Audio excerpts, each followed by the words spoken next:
Oh, I'm not sure if we're streaming to both, but maybe we are. Okay. Yep, we are streaming to both.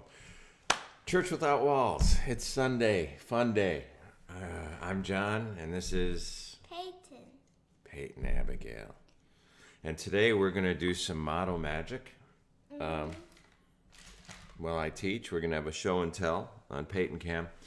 We're going to invite in Rhett McLaughlin, because recently he did a year review of his spiritual deconstruction, and he said some things that were rather stinging, I think, about the Christian church, and I think they're worthy of our consideration. I think we need to listen to those voices who have things that are critical to say about the church and the faith.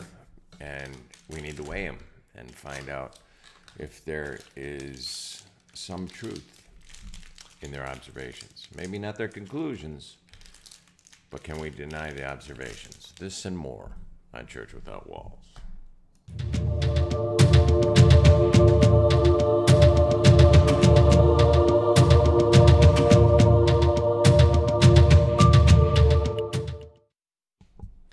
There truly isn't anything more glorious for an artist than the crinkling of fresh clay bags being ripped asunder and prepared for a project. Is there anything greater than that, Poe?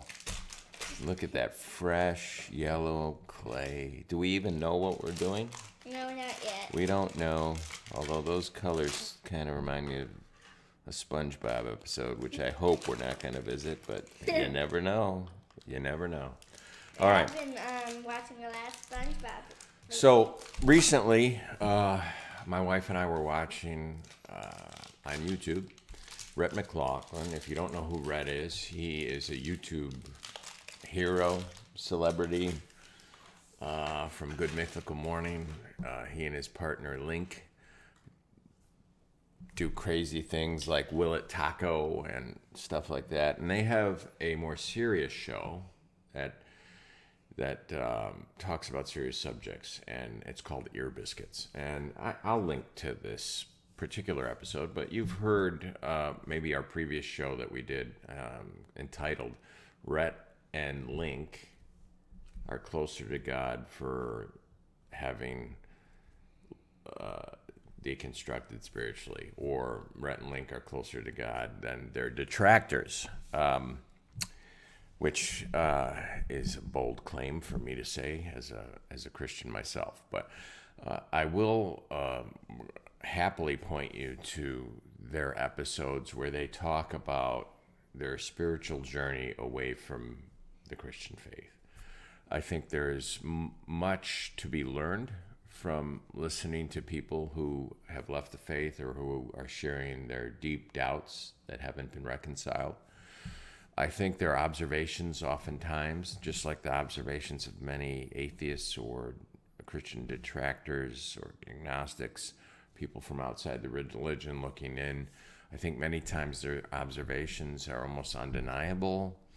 Of course, when they reach the conclusion, about Jesus Christ or something based on their looking at the church, this is where I would differ with them, and I would offer a different angle. But for parents who are going through this right now with their kids, because many kids are fleeing the church and they're wondering about it, I've selected a particular moment in this annual anniversary episode looking back on Rhett telling his spiritual deconstruction story on Ear Biscuits and the chaos that resulted, the treatment that they received following. And many times it's that treatment from fellow church members or family members that pushes people completely out of the faith.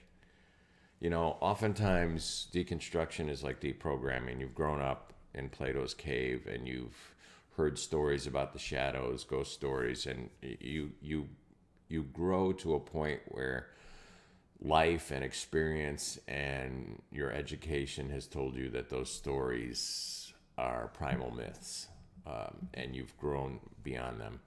And as you're transitioning away from these well-meaning but not actual stories that you've been raised upon, the tribe reacts, and oftentimes the tribe will first start with they play the guilt card, so they will try and shame you. And this might come in the form of a father saying to a son, "Do you know what this is doing to your mother?" Or this is not how fill in the blank cognomen. This is not how a Kirkwood thinks or acts. I just threw my name in there. Forgive me, Kirkwoods. But you've all been through this, right? Trying to maintain the status quo. There's a panic in the tribe that there's a disturbance in the force. And so they do what they can to put out the fire, what they think is a fire, what they think is a slippery slope, what they think might be a Pied Piper moment, because maybe they think you have undue influence and you're going to lead others out of the cave, you know. And so they'll start ultimately with shame, and they'll try and shame you back into the club, back into the pew, back into the family, the dysfunctional family relationship where, you know, you are the student and they are the teacher, or you are the slave and they are the master, however you want to look at it. But where your doubts are not entertained and your questions are looked at not as inquiries, but as an expression of rebellion or weak faith. And so when the parent reacts this way, or the youth pastor, or the pastor, or the denomination, or the church, or the tribe, or the political group, or whatever group it might be that you're questioning or that you're transitioning away from, shame is the first card. Guilt, shame, you know. And when that emotional manipulation doesn't work, oftentimes with certain personalities it works. They don't want to have their family card revoked. They don't want to have their apple cart upset to the point where, wow, they need a whole new circle of friends, or that, you know, their support group is threatening to bail on them because they don't think like because you don't think like them anymore. That is, to some people, that's enough to get them back in the corral. And maybe in the privacy of their own mind, they still have rejected, you know, the group creed or the confession of faith, and yet they prefer the comfort of the cave to the unknown outside, the exhilaration of liberty and the pursuit of happiness, and the idea that you're going to leave your family in Western Europe and travel to the new world for new possibilities and new engagements. So there's certain personalities that will never leave Europe and get on the Mayflower, or what were the ones that Columbus took? The Santa Maria, what do you remember? No. The Pinta. My history's bad on this, but you know what I'm saying. There are people who will never leave the cave simply because they like their place at the fire, they like the status quo, possibly their livelihood depends on it. Maybe they're a pastor or a youth pastor or a worship leader or a ministry leader, or simply their family is such a strong force that they don't want to be outside of that circle of trust, right? So they're not brave enough to follow the truth where it leads them, though the heavens may fall. So they get back in line. Shame works, or it wouldn't be used so much. My brother once quipped when in a debate about capital punishment, there's good reasons to be against capital punishment, but one of them that's not good is that it's not a deterrence. And my brother said, well, if capital punishment was a deterrence, that the mafia wouldn't use it, which is not the strongest argument for capital punishment being just, but as far as it being pragmatic, it kind of won the room at the time, because it's effectual in certain cases, aside from the morality of the whole thing. So, but anyway, the shame card works. It's pragmatic. It works. It's worked thousands of times with parents who are trying to emotionally manipulate wayward children. But there are certain personalities it doesn't work with. The person who's inquisitive, the person who, and I'm not talking about rebellious. I'm talking about who wants to know how things tick, who wants to take them apart, who is skeptical by nature because that's how they learn. And they're not cynical, but they are skeptical, and they question everything, and they are bold, and they are brave, and they are the adventurer who pushes forward and maps out the West, even though it's Indian country. They are the people who get on boats and leave their heritage and their family to go to the new world for new possibilities and new opportunities and new adventures. There are people like that. They may be a minority, but they are people like that. And when you try and dump a shame card or a guilt card on them, it pushes them further away. And to be honest with you, the shame card or the guilt card is evil. It's wrong. It's manipulative. It's something that Simon Bar Sinister would do to the woman in distress. You don't want to win that way by being a bully, by being an emotional bully and using leverage to overrule a person's own conscience. But it happens. It happens with family members. Mothers do it. Fathers do it. Mothers-in-laws do it. Domineering uncle figures do it. The group could be a very domineering group, whether it be your Baptist church or, maybe a political tea party or something like that, or the people that you've always gone out with or hung out with, and you don't want to lose that peer group. You don't want your status to be reduced to that of a reprobate or a heretic, or somebody who goes, because let me just state this.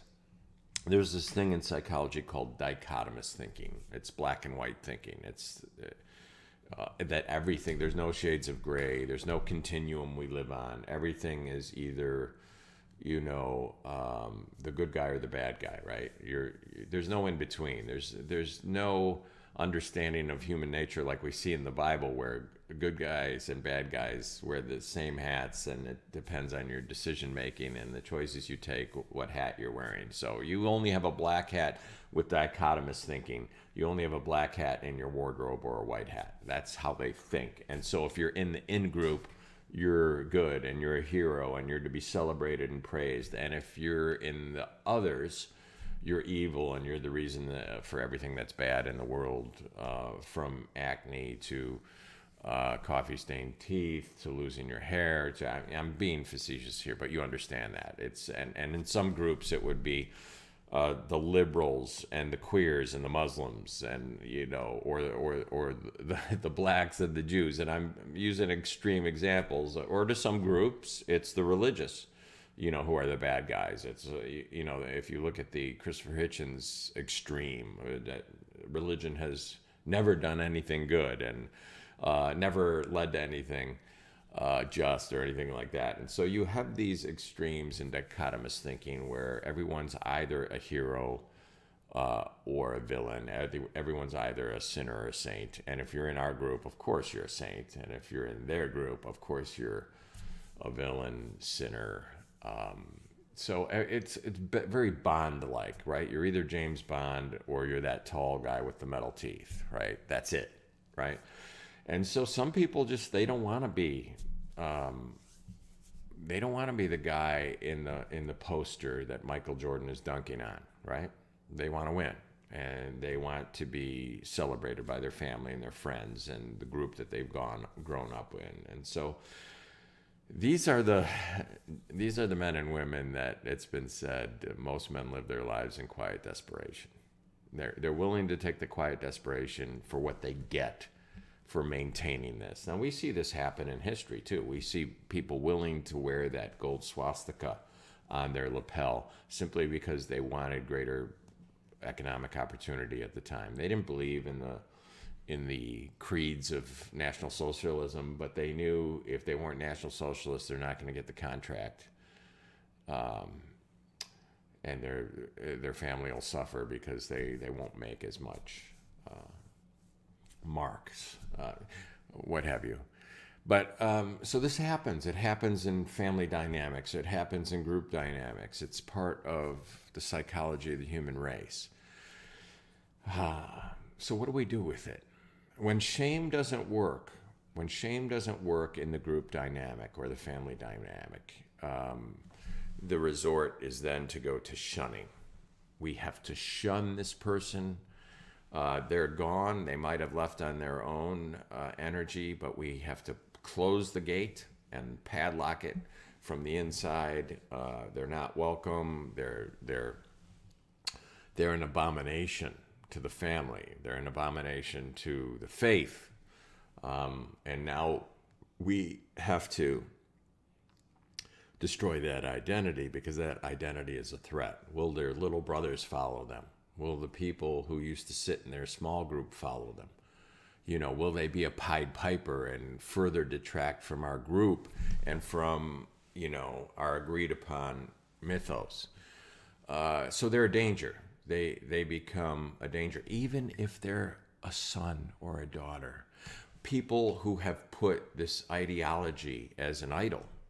When I say ideology, it could also be idolology, IDOL, and not just IDEAL. So this becomes so strong in certain people's hearts that they're willing to slam the door on a son or a daughter. This is a Tevye moment, if you've seen Fiddler on the Roof, where Tevye was okay. He wasn't happy about it, but he still accepted one daughter who marries the communist. He still accepted one daughter who marries an atheist, but he can't fathom the daughter that marries the Christian. And so she's an abomination. She's an outcast. She's dead to me. And this is what the group does. They go from shaming to shunning. Now, when this is the 1-2 punch of the people that you've grown up with, the people who have nurtured you in the past, the people who have meant well for you, the people who have so-called loved you or, you know, enjoyed your company, or maybe you've shared moments with and you have all this investment in the relationship. When this happens, when the shaming and the shunning takes place, oftentimes it pushes people with questions who are just looking for answers into the camp that says, everything the detractors said about my group is true. They're mean, they're cruel, they're insecure, they're not reasonable. Hey, Belle, I think she has to go out, Paul. Okay. Do you mind? And then we'll check out Payton Cam. Payton Cam is coming along. It almost looks like, I thought it was an archery target, but no, it's not. It's cut because I see feet standing on it. Anyway, where was I?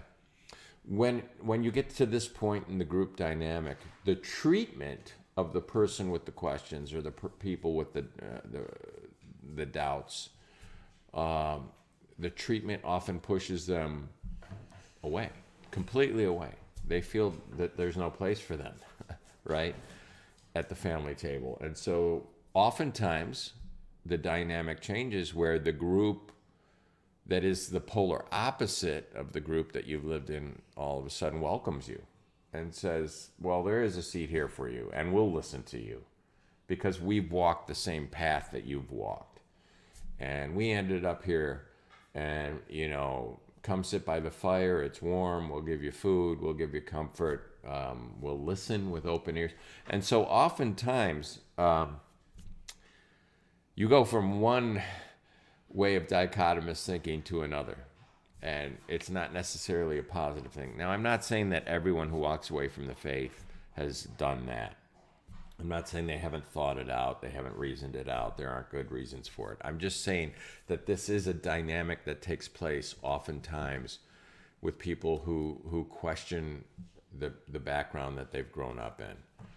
And when it takes place, if they're treated that way with the shame and with the shunning, it's often, that's it, the closed door. People look back on their home and they see a closed door and they see a bridge that has been burned by their own father or their own mother or their own church family that they've grown up with. And they think, well, I guess I can never go back, and I guess the Philistines were right the whole time. Saul's a monster. The Philistines are right, so I guess I'm no longer a Jew. This even happened to David for a period of time before he considered that possibly Israel wasn't the best representation of what God wanted at the time. But so when this happens, it's sad and it's tragic, and it was one of the reasons that compelled Wendy and I to go into the ministry to speak and to listen to and to speak with and to sit down with and to break bread with and to share wine with the nuns, the duns, and the seekers. Because we didn't want, and this is why we called it the Sparrow's Call, to let them know that the father doesn't think the same way as the elder brother does. That's the elder brother is somebody who would use shaming and shunning. He even tried it on his own father, if you remember in the field in Luke 15, right? This is your son who takes your money and wastes it on whores and drink. You know, he's lecturing the father on why grace is not deserved. And of course, grace can't be deserved, but he never got to grace, the elder brother. So oftentimes looking back, we only see the elder brother, and it's ugly, and he's ugly, and he's cruel. And his detractors are right. The elder brother is a self-righteous jerk. But what is missing from this relationship is we don't pay attention to the father and the desires of the father and the fact that the father yearns to have his child back at the table, so much so he'd slay the fatted calf and reassure him, reconfirm him as in his identity as a family member, not a slave or an outcast or an abomination. We miss that because the elder brother has such a loud voice and is such a dominant figure and is so toxic that we don't want to go home. And sadly, some people live in the far country and they don't go bankrupt. They don't hit such a low that they start to remember that their father and the elder brother aren't the same person. So the Sparrow's Call, Wendy and I started the Sparrow's Call to let those people know who are going through that, who are being pushed away by so-called Christians or even family members, to let them know that God doesn't feel that way about them, to let them know that God the Father is not the elder brother, to let them know that the Father looks upon them as worth more than many sparrows, and yet he loves the sparrow and his eyes on the sparrow. We wanted to let those people who are going through shaming and shunning by their church and their families know that this isn't how God feels about them. And their elder brother is not the Baptist church or their family who slammed the door behind them. It's Jesus Christ, the great shepherd who would leave the flock and go after the one lost sheep. This is the spirit of the Sparrow's Call. This is why Wendy and I, this is why we do what we do and why we invite you to join us. Now, having said that, so we get through this show today, this is what Rhett has concluded. Now, we're 50 minutes into his spiritual deconstruction anniversary, where he looks back on what's happened since he basically opened his heart to the world on why he left the Christian faith. And he tells a story that's heartbreaking to me. But he arrives at a spot where he's reflecting on 2020 and COVID and the evangelical church's reaction to the pandemic and not wearing masks and supporting Donald Trump contrary to their convictions and all this stuff, and minimizing systemic racism and being for separating families at the border. And he goes down through a list, and at one point he compares the words of Jesus to the words of Donald Trump, and he comes to this awkward conclusion that he was right to leave evangelicalism, and he was right to leave it because this doesn't look like Jesus at all. I'm going to play you a short clip about 2 minutes long where he comes to a conclusion that is absolutely stinging, and yet I think it's worthy of us to allow it to marinate in our minds, to chew on it for a bit, and to see if it's authentic, if there's something there that's accurate. So this is Rhett McLaughlin. My friend William Matthews made an astute observation about this desire for Christians to have power, for their interest to be represented in the quote unquote kingdoms of the world. In Matthew chapter 4, you may remember this story. After Jesus had fasted for 40 days, Satan took him to a high mountain, showed him all the kingdoms of the world and their glory, and he said to him, "All these things I will give you if you will fall down and worship me." Now there's a lot to that story, but the idea is that Satan himself was saying that like, where I exert my power is in the traditional kingdoms of the world. And he's asking Jesus, are you interested in exerting your power there? And that was a temptation that Jesus said no to. And it seems to me, when I look at white evangelicals in 2021, they have fallen to the temptation that Jesus himself resisted. Here's one way to see it. If you're a white evangelical in America in 2021, you're no longer represented by Jesus. You're represented by the My Pillow guy.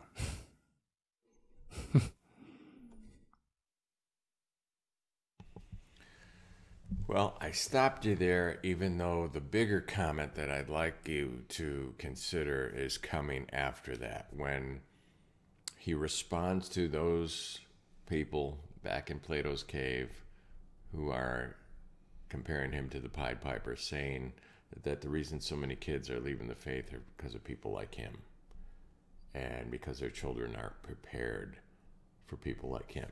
The funny thing about it is, when I was a culture warrior pastor, I instituted something in our church because I believe that.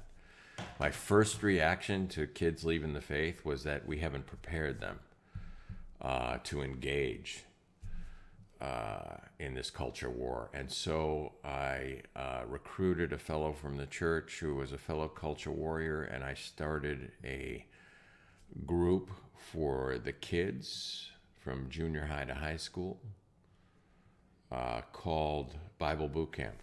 And this was a place where we were supposed to inoculate our children from the secular message that they're going to get at the university that's going to lure them away from the faith. You know, those dastardly scientists and social studies teachers and all that. You know, I was full on God's not dead type of culture warrior preacher. And I started this Bible boot camp, and it turned out to be a travesty. It turned out to be part of the reason that I myself went through a change, because I saw how ugly it had become and how ugly it was and how wrong it was, and how little like Jesus it was. And this is hard for somebody to admit, especially online, because I'm admitting that I was wrong and that I was ugly and that it was foolish.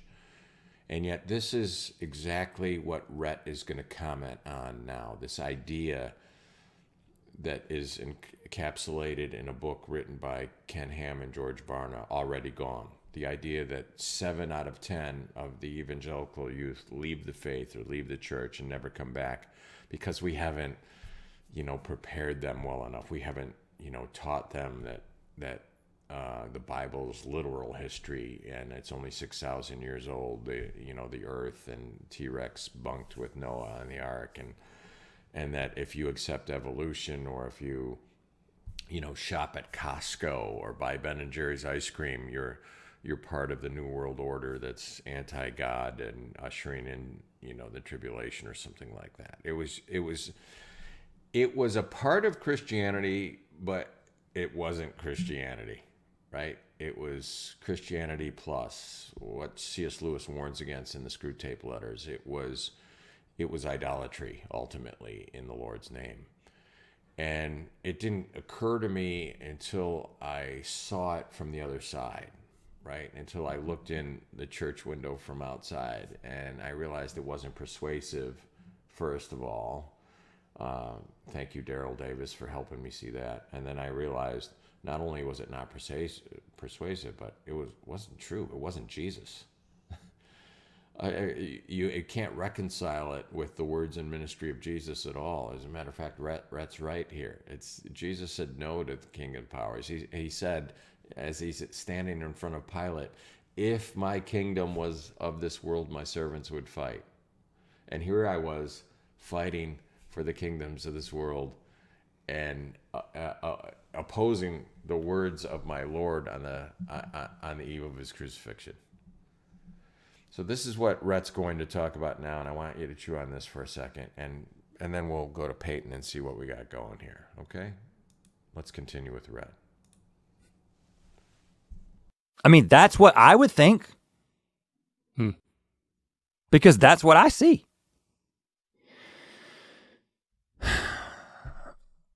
So again, so thankful that I was able to say that I'm not a part of this group heading into 2020.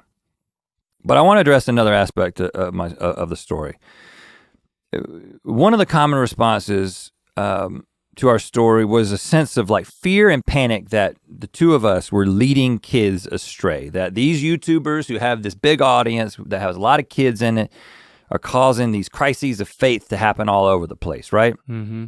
And that in turn led to a lot of people talking about how churches and parents need to do a better job to train and educate young Christians to protect them from people like me and you, right? Yeah. I have an alternative theory about why so many young people are leaving the church, because they are leaving the church like never before. I was gonna say I'd like to take credit for it, but I'm not gonna say, what I'm saying is I don't think it's because of me and you, and here's why. And I say this, I mean it, I say this out of love and respect, because I do believe that there is hope for the church. Your kids are not leaving the church because you didn't train them enough. Your kids are leaving the church because you trained them well enough to develop a sense for truth and justice. You let them read the words of Jesus. And they got it. And they've recognized that the church doesn't seem to be interested in those words. They're not leaving because they don't know the truth, they're leaving because they do. And this isn't even necessarily something that they would articulate. This is something that is happening on a soul level.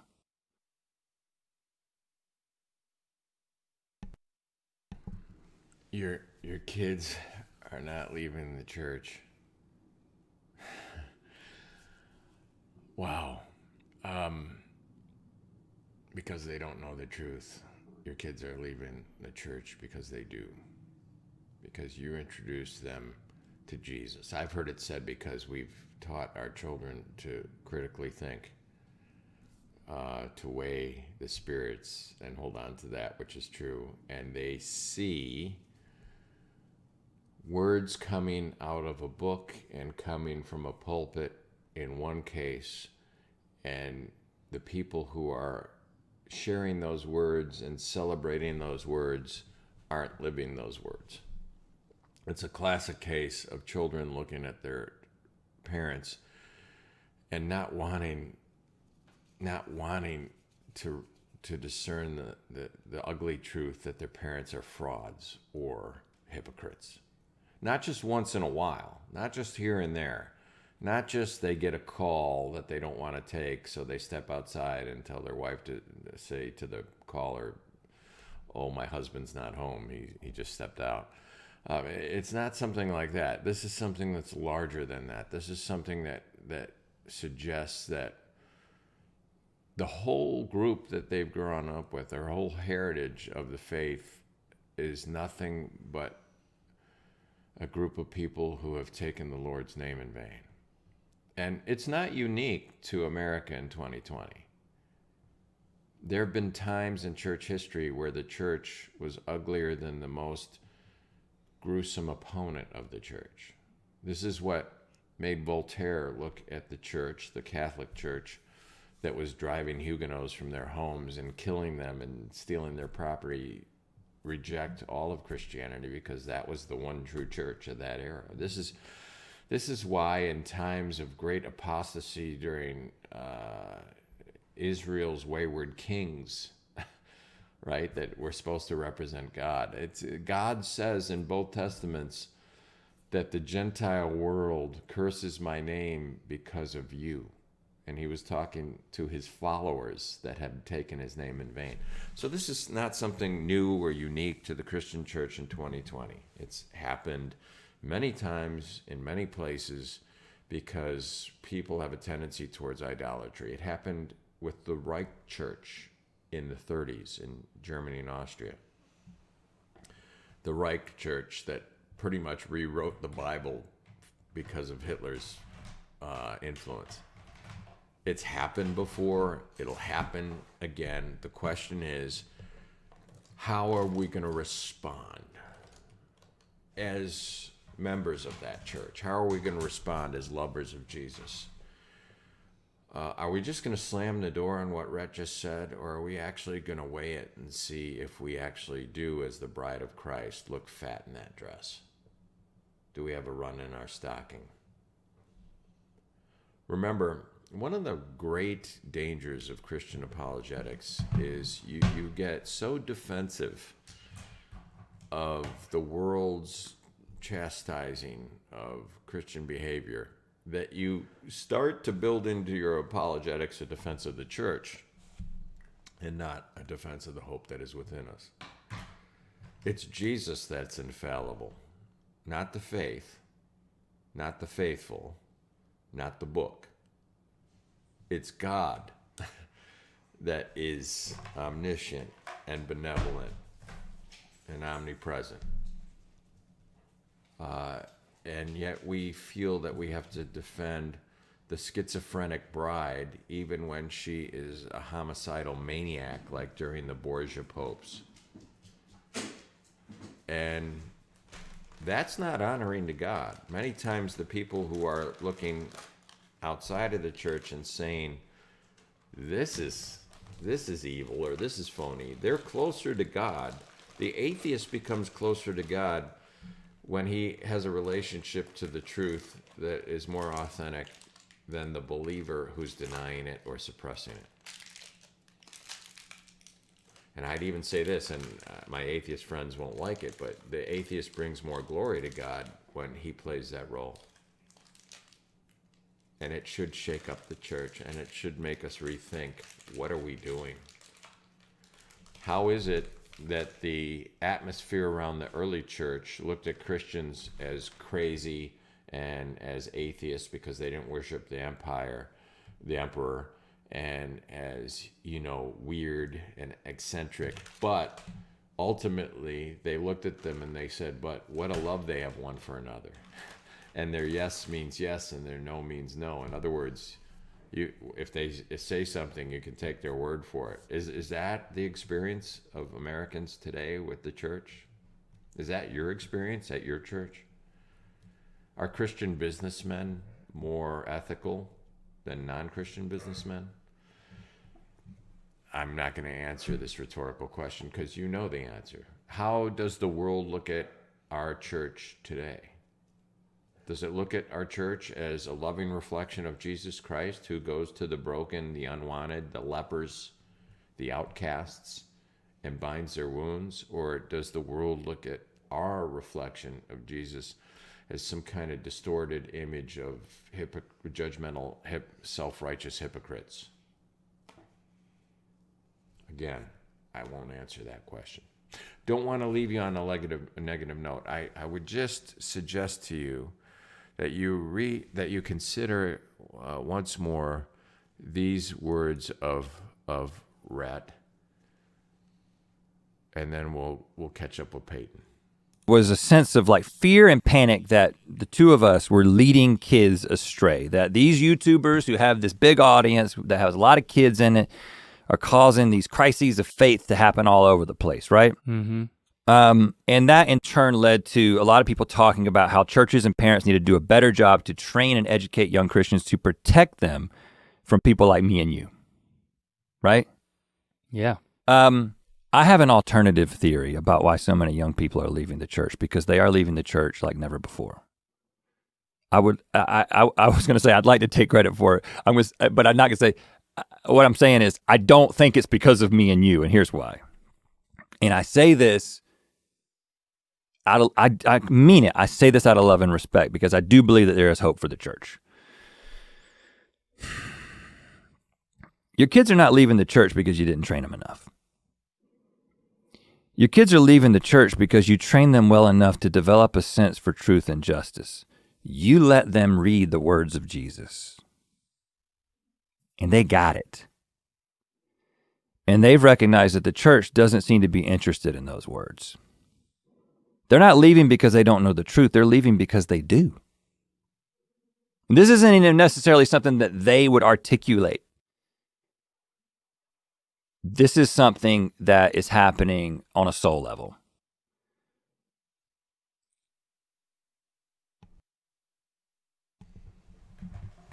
Powerful words, words that we should take into consideration and chew on. We've been really serious this episode, and I didn't mean to start out that serious.